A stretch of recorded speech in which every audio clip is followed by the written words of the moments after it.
السلام علیکم ورحمۃ اللہ وبرکاتہ۔ نحمدہ ونصلی علی رسولہ الکریم، اما بعد۔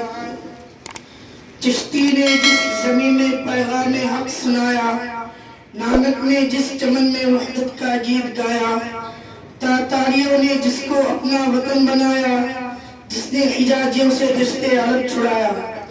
میرا وطن وہی ہے، میرا وطن وہی ہے، ملت اسلامیہ کے نوجوانوں، آج کی حالتیں لیل و نہار کی گردشیں اور رات دن کی کروٹیں نئی چیزوں کا پیغام لے کر آ رہی ہے۔ یہ بات بالکل عیاں اور صاف و شفاف ہے کہ ہندوستان ہمارا ملک ہے، مادر وطن ہے، اور یہاں ہمارا وجود آج سے نہیں بلکہ کئی مدت سے ہے۔ یہاں کی خوشیاں اور مسرتوں میں ہم ساتھ ہیں، یہاں کے رنج و غم اور کرب و الم میں ہم شامل ہیں۔ جب جب ہندوستان میں کوئی بات ہوئی تو سلجھانے کے لیے ہم آگے بڑھے، جب جب کسی ظالم نے اس کے سواد کو لوٹنے کی کوشش کی تو اس کی حفاظت کے لیے ہم سینہ سپرد ہوئے۔ اس گلشن پر جب ظلمت کی تیز و تند آندیاں چلنے لگے تو انہیں روکنے کے لیے ہم آگے بڑھے۔ کسی نے بری نیت اور ناپاک ارادوں کے ساتھ آ کے حسن و جمال اور فضل و کمال سے کھیلواڑ شروع کیا تو اس کے ارادوں کی دھجیاں سب سے پہلے ہم اڑائے۔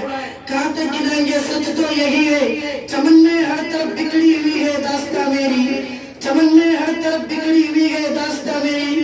میرے دوستو، آج فرقہ پرستی کی ہواؤں نے پورے ماحول کو زہر آلود کر دیا ہے۔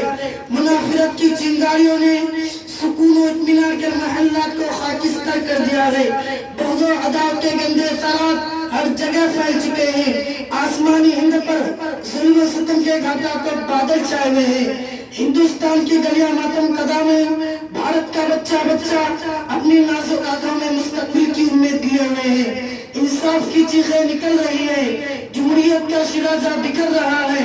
خلاصہ یہ کہ محسوس یہ ہوتا ہے کہ دوڑے تباہی ہے، شیشے کی عدالت میں پتھر کی گواہی ہے۔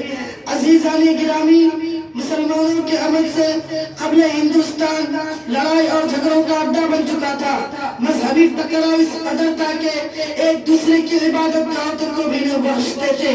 جین دھرم والے الگ شرخل کرتے تھے، بدھ دھرم علیحدہ لوگوں کی راہیں ہموار کرتے۔ عام اور سیدھے سادے انسان برہمن اور راجپوت وغیرہ سے عاجز آ گئے تھے۔ گویا کہ افراتفری کا ایک بھیانک سما تھا۔ لوگ آرام و سکون کی پرلطف زندگی کے متلاشی تھے۔ عورتوں کے ساتھ کو انصاف کو فیصلہ تسلی بخش ہوتا ہی نہیں تھا۔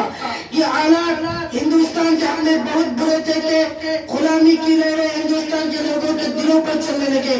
یہ ظالم انگریز اپنی چال بازیوں، مکاریوں، دغا بازوں کے درپردہ مسلمانوں سے دشمنی اور عداوت کا مکمل بدلہ لینے پر تلے ہوئے تھے۔ انسانیت سسک رہی تھی، ہر طرف حیوانیت اور درندگی کا دور دورہ تھا، اور انگریزوں نے یہاں کی ساری عملہ کو جائیداد کو لوٹ لیا۔ اور جب یہاں کی لوگوں کی غیرت کو چیلنج کیا اور للکارا تو علماء کرام کے ساتھ یہاں کے عوام جن کے دلوں میں آزادی کی شمعیں جل اٹھی تھی برسر پیکار ہوئے اور یہ کہتے ہوئے میدان جنگ میں کود پڑے، سرفروشی کی تمنا اب ہمارے دل میں ہے، سرفروشی کی تمنا اب ہمارے دل میں ہے، دیکھنا ہے زور کتنا باز قاتل میں ہے۔ دوستو، میسور کی دھرتی آج بھی سلطان حیدر علی اور ان کے فرزند ارجمند ٹیپو سلطان کے نام سے رستی ہے، جنہوں نے اپنی ساری زندگی انگریزوں کو لوہے کے چنے چبوا دیے تھے، اور آزادی کی خاطر دونوں مردان مجاہد نے اپنی جان کا نذرانہ مادر وطن کو دے دیا، مگر وہاں کے حکمرانی پر ظالم انگریز کی ایک نہ چلی۔ سن 1803 کا سال یاد ہے کہ آزادی ہند وقار ہند بہرحال کرنے کے لیے انگریزوں کے خلاف شاہ عبد العزیز نے فتویٰ صادر کیا کہ ہندوستان دار الحرب ہے۔ ڈاکٹر سن 57 میں علماء کرام ان کے حاملین میدان شاملی میں خون سے شرابور نہیں ہوئے، اور حافظ زامی نے کس دن کے لیے جام شہادت نوش کیا تھا، جلیانوالہ والا کا ہاتھ جائے عظمہ کس دن کے لیے تھا۔ قوم و ملت کے غیرت مند، یہ سب ہمارا ہی کردار ہے۔ جیسے ہندوستان کی تعمیر و ترقی کے لیے ہمارے کابرین اسلاف نے وقف کیا تھا، تمام قربانیاں اور پریشانیاں ان کے زمانات سے 18 سے 47 میں دنیا کے سامنے میں ظاہر ہوئے۔ باطل سے ڈرنے والے اے آسمان ہی ہم، باطل سے ڈرنے والے اے آسمان ہی ہم، 100 بار کر چکا ہے تو امتحان ہمارا۔ دوستو، آج غلامی